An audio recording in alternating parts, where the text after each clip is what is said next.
পরে খবরে চোখ রাখবো। তৃণমূলের বহিরাগত স্লোগানের পাল্টা এবার উর্দু সংস্কৃতির তত্ত্ব শ্রমিক ভট্টাচার্যের। সভাপতি হই, শ্রমিকের মন কোথায়? বাঙালি অস্মিতায়। পশ্চিমবঙ্গের আত্মাকে বাঁচানোর লড়াই বিজেপি পশ্চিমবঙ্গের দল, এমনই মন্তব্য বিজেপির নয়া রাজ্য সভাপতির। এবং তিনি বাঙালি অস্মিতায় জোর দিচ্ছেন। তিনি বলছেন বিজেপি বাঙালির দল। তৃণমূল কংগ্রেস উর্দু সংস্কৃতি ঢোকাতে চাইছে এই বাংলায় এবং বিজেপি চাইছে বাঙালির অস্মিতা রক্ষা করতে। এই নিয়ে বিজেপি বাঙালিদের ঐতিহ্য ফিরিয়ে আনার ক্ষেত্রে লড়াই চালিয়ে যাবে এবং ২৬শে নির্বাচনকে সামনে রেখে বাঙালি সংস্কৃতি, বাঙালি অস্মিতাকে জোর দিলেন তিনি। কি বলেছেন শ্রমিক ভট্টাচার্য, শোনাবো আপনাদের। চন্দ্রকে ছেড়ে মা কালীর ছবি এবং আপনারা কোথাও গিয়ে বাঙালি অস্মিতা, বাঙালিদের কথা, বাঙালি মনীষীদের কথা কি আবার স্মরণ করে এই বহিরাগত তকমা আপনাদের দল সম্পর্কে যেটা হয় সেটা বহিরাগত বলে দিলে মানুষ মানবে নাকি? বাংলার মানুষকে অশিক্ষিত? বাংলার মানুষ রমেশচন্দ্র মজুমদারকে ভুলে যাবে? বাংলার মানুষ মেঘনাথ শাহকে ভুলে যাবে? এনসি চ্যাটার্জিকে ভুলে যাবে? শ্যামাপ্রসাদ মুখার্জিকে ভুলে যাবে? জ্যোতি বসুকে ভুলে যাবে?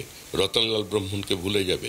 সেদিনের সমস্ত কংগ্রেসের হিন্দু বিধায়কদের ভুলে যাবে যারা 1947 সালের 20শে জুন ওই প্রস্তাবের পক্ষে দলমত নির্বিশেষে ভোট দিয়েছিলেন? তাহলে তো ইতিহাসকে বিকৃত করা হবে, সেই মানুষগুলোর আত্মার সঙ্গে বিশ্বাসঘাতকতা করা হবে। এটা হয় না। অর্থাৎ কোথাও গিয়ে মৌমিতার, আমাদের প্রতিনিধি রয়েছেন আমাদের সঙ্গে, আমি মৌমিতার কাছে আবারও যাবো। মৌমিতা, তার মানে কোথাও গিয়ে শ্রমিক ভট্টাচার্য কিন্তু একটা বিষয়ে জোর দিচ্ছেন, যে তত্ত্ব বিজেপি সামনে এনেছিল, বিজেপির বিরুদ্ধে তৃণমূল সামনে এনেছিল, বহিরাগত হিন্দি সংস্কৃতি, পাল্টা এবারে উর্দু সংস্কৃতি, অর্থাৎ ২৬-এর আগে এটা একটা নতুন কয়েনেজ বঙ্গ রাজনীতিতে। মৌমিতা, শুধু তাই নয়, দেখো সব্যসাচী, তার পাশাপাশি নতুন রাজ্য সভাপতি শ্রমিক ভট্টাচার্য এক্সক্লুসিভ যে সাক্ষাৎকার দিয়েছেন তাতে তিনি বলছেন বিজেপি বাঙালিদেরই দল, বাংলার দল। বিজেপির আত্মা রয়েছে পশ্চিমবঙ্গে এবং সেই সংস্কৃতি ভুলিয়ে দিলে চলবে না। শ্যামাপ্রসাদ মুখার্জি, তিনি কোথাকার নেতা? সুভাষচন্দ্র বোসের কথা তিনি বলছেন, ঋষি অরবিন্দের কথা তিনি বলছেন, রবীন্দ্রনাথ ঠাকুরের কথা তিনি বলছেন, পাশাপাশি প্রাক্তন মুখ্যমন্ত্রী জ্যোতি বসুর নামও তিনি বলছেন। তিনি বলছেন যায় বা যারা বিজেপিকে বহিরাগত বা হিন্দি ভাষীদের দল বলে একটা ন্যারেটিভ তৈরি করার চেষ্টা করছে, সেটা সম্পূর্ণ ভুল। বাঙালিদের যে অস্মিতা ২৬-এর আগে হিন্দুত্বের হার্ডলাইনের পাশাপাশি একটা বড় ফ্যাক্টর হতে চলেছে, সেটাও স্মরণ করিয়ে দিয়েছেন শ্রমিক ভট্টাচার্য। এবং তিনি বলছেন বাঙালিদের সংস্কৃতি এবং তথ্য বিকৃতি করে যে ন্যারেটিভ, যে ক্যাম্পেইন চালানোর চেষ্টা হয়েছে, সেই ন্যারেটিভে কিন্তু আর পা দেবে না কেউই। এবং বঙ্গ বিজেপি একটা বাঙালি অস্মিতা এবং সেই অস্মিতাতে শান দিয়ে যে লড়াই করবে, গতকাল শপথ গ্রহণ অনুষ্ঠান বা আনুষ্ঠানিক সম্বর্ধন অনুষ্ঠান যাই বলো না কেন, তাতে কিন্তু মা কালীর ছবি এবং সাথে শ্যামাপ্রসাদ মুখার্জির ছবি, তার কথায় কথায় উঠে আসা, সমস্তটাই উঠে এসছে কিন্তু গতকালের ছবির মধ্যে দিয়ে। এবং শ্রমিক ভট্টাচার্য তিনি তার অবস্থান, সেই অবস্থান আজকে জি ২৪ ঘন্টায় যে এক্সক্লুসিভ সাক্ষাৎকার দিয়েছেন তাতেও স্পষ্ট করেছেন। একদম, অনেক ধন্যবাদ মৌমিতা। বিষয়টা ইন্টারেস্টিং এই জায়গা থেকে, কারণ শ্যামাপ্রসাদ মুখার্জি, সাভারকারের থেকেও শ্যামাপ্রসাদ মুখার্জিকে যখন তিনি গুরুত্ব দিচ্ছেন, মা কালীর ছবি যখন সামনে থাকছে, এবং সেই জায়গায় দাঁড়িয়ে কোথাও গিয়ে বাঙালি সংস্কৃতি, বাঙালি অস্মিতা, বাঙালি মনকে যখন শ্রমিক ভট্টাচার্য সামনে আনছেন, এবং এনে কিন্তু তিনি এই কথাও বলে দিচ্ছেন যে কোথাও গিয়ে তৃণমূল কংগ্রেস এই বাঙালি অস্মিতাকে ধাক্কা দিয়ে উর্দু সংস্কৃতি সামনে আনছে। আমি এই নিয়ে তৃণমূলের প্রতিক্রিয়া নেওয়ার চেষ্টা করবো। অরূপ চক্রবর্তী রয়েছেন আমাদের সঙ্গে। অরূপবাবু, আপনারা তো বলেন যে বারবার বিজেপি বহিরাগত সংস্কৃতি, হিন্দি সংস্কৃতির আমদানি, আজকে শ্রমিক ভট্টাচার্য ওটার পাল্টা বললেন আপনারা উর্দু সংস্কৃতি বাংলায় ঢোকাচ্ছেন।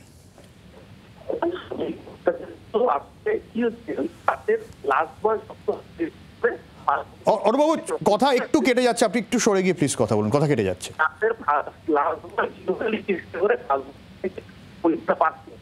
অরূপবাবু, আমার কথা শোনা যাচ্ছে? আপনার কথা কেটে যাচ্ছে। হ্যাঁ বলুন বলুন বলুন বলুন। ক্লাসের লাস্ট বয় চিরকালই চেষ্টা করে টুকলি করে তাতে পাস করতে, টুকলি করে যদি পাস হয় হতো তাহলে ক্লাস বয় লাভ হতো না, পাস হতো। এখানে বক্তব্য শ্রমিকবাবু সিদ্ধান্ত নেওয়ার মালিক হচ্ছে ওনার দিল্লি আর গুজরাটের নেতৃত্ব। শ্রমিকবাবুর হিম্মত হবে না ওনার উপরে চাপিয়ে দেওয়া পর্যবেক্ষক মঙ্গল পাণ্ডে কি করবে সেটাকে উপেক্ষা করে কোনো সিদ্ধান্ত নেওয়ার। শ্রমিকবাবুর হিম্মত হবে না অমিত মালভিয়াকে বাইপাস করে শ্রমিকবাবু একা হাতে রাজ্য সভাপতি হিসেবে নিজে কোনো সিদ্ধান্ত নেওয়ার। আসলে ওদের দিল্লির দাসত্ব করতে হবে, কারণ এই পার্টিতেই হচ্ছে দিল্লি থেকে পরিচালিত হয়। তো যারা দিল্লি থেকে আর গুজরাট থেকে পরিচালিত হয় তারা বাঙালি ভাগ্য নিয়ন্ত্রণ হতে পারবে না। যতই চেষ্টা করুক, বিভিন্ন মোড়কে নতুন নতুন অস্ত্র নিয়ে আসুক, বাংলার মানুষ এদের চেহারাটা জানে। আজকে হঠাৎ করে ভগবান রামের বদলে মা কালীর ছবি পোস্ট করলেই আসলে বাঙালিত্ব হওয়া যায় না। বাঙালিত্ব হতে গেলে বাঙালিয়ানাকে নিজের হৃদয়ে ধারণ করতে হয়, যেটা শ্রমিকবাবুর দল সেটা ধারণ করতে অক্ষম। তাই জন্যই বারবার করে বাইরে থেকে নেতৃত্ব চাপিয়ে দেয় এবং তাদের কথা শুনে তাদের অঙ্গুলি হিরণেই চলতে চলা পার্টির নাম হচ্ছে ভারতীয় জনতা পার্টি। বাংলার মানুষের সাথে যারা 365 দিন কাজ করে তার নাম মমতা বন্দ্যোপাধ্যায়ের দল, সেটা অভিষেক বন্দ্যোপাধ্যায়ের দল, তৃণমূল কংগ্রেস। চেষ্টা করছে অক্ষম ক্ষেত্রে টুকলি করার, কিন্তু এই টুকলি করে ক্লাসে ফেল করা ছাত্র হয়তো কোনো রকমের পাস করতে পারে, কিন্তু ক্লাসের ফার্স্ট হওয়া যায় না। সেটা শ্রমিকবাবু ভালো করে জানেন, তাই জন্য চেষ্টা করছেন, সভাপতি হয়েছেন, চেষ্টা তো ওনাকে করতেই হবে।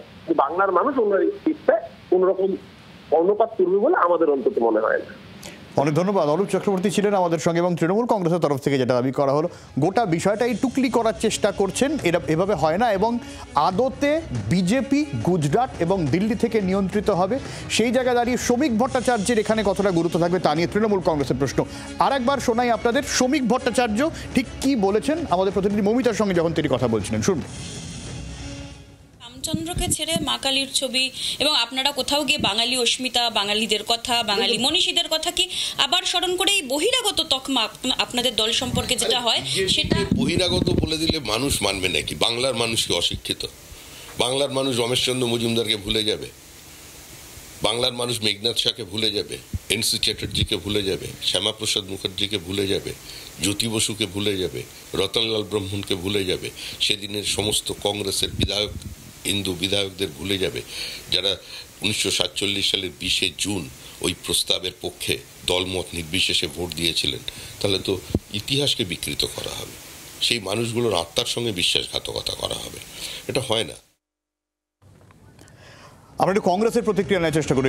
সৌম্য আইচ রায় রয়েছেন আমাদের সঙ্গে কংগ্রেসের। সৌম্যবাবু, একদিকে তৃণমূল কংগ্রেস আমরা জানি বারবার এটা বলেছে যে বিজেপি বহিরাগত হিন্দি সংস্কৃতি বাংলায় ইনকর্পোরেট করার চেষ্টা করছে। আজকে বিজেপির নতুন কয়েনে উর্দু সংস্কৃতি ঢোকানোর চেষ্টা করছে তৃণমূল কংগ্রেস, এটা বিজেপির বক্তব্য। শ্রমিক ভট্টাচার্যের বক্তব্য, আপনার প্রতিক্রিয়া। দেখুন, বাঙালি, হিন্দু, উর্দু, মুসলমান, বুদ্ধ, শিখ, হিন্দু, এপার বাংলা, ওপার বাংলা, উত্তরবঙ্গ, দক্ষিণবঙ্গ, বিজেপির ডিকশনারি মানে হচ্ছে আরএসএস এর ডিকশনারি, আরএসএস এর ডিকশনারি মানে হচ্ছে ব্রিটিশের ডিকশনারি।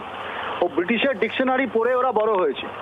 ফলে ও স্বাধীনতার আগে ওদের পূর্বপুরুষরা ওরা ব্রিটিশের দালালি করতো, ফলে বিভাজনের রাজনীতিতে ওরা সিদ্ধহস্ত। এইসব বলে বাংলার মানুষকে ধোকা দিচ্ছে। আর এটা রামকৃষ্ণ পরমহংসদেবের বাংলা, এটা নজরুলের বাংলা, এটা বিবেকানন্দের বাংলা। এখানে ওনাদের এইসব কথাবার্তা কোনো কাজে দেবে না। এসব কথাবার্তা বলে মানুষকে বিভ্রান্ত করা যায়। এখন বুঝে গেছে জাহাজ ফুটো হয়ে গেছে, ও মুখ বন্ধ করেও কিছু হবে না, তাই এখন উদর পিণ্ডে বুদর ঘাড়ে বলছেন আর কি। কেউ বিশ্বাস করে না এসব। অনেক ধন্যবাদ সৌম্যবাবু। বিভাজনের রাজনীতি বিজেপির কোনো রকম এই ধরনের বক্তব্যে বাংলার মানুষ বিশ্বাস করেন, এমনটাই কংগ্রেসের তরফ থেকে বক্তব্য। এবং তৃণমূল কংগ্রেসের তরফ থেকে আমরা দেখলাম যে অরূপ চক্রবর্তী তিনি বলছেন বারবার যে এটা বিজেপি টুকে পাশ করতে চাইছে। আদতে বিজেপি বহিরাগত দল, দিল্লি এবং গুজরাট থেকে তাদের নিয়ন্ত্রণ করা হয়, এর সঙ্গে বাঙালিত্বের কোনো সম্পর্ক নেই। বাংলার আওয়াজ, বাঙালির আবেগ, জি 24 ঘন্টা।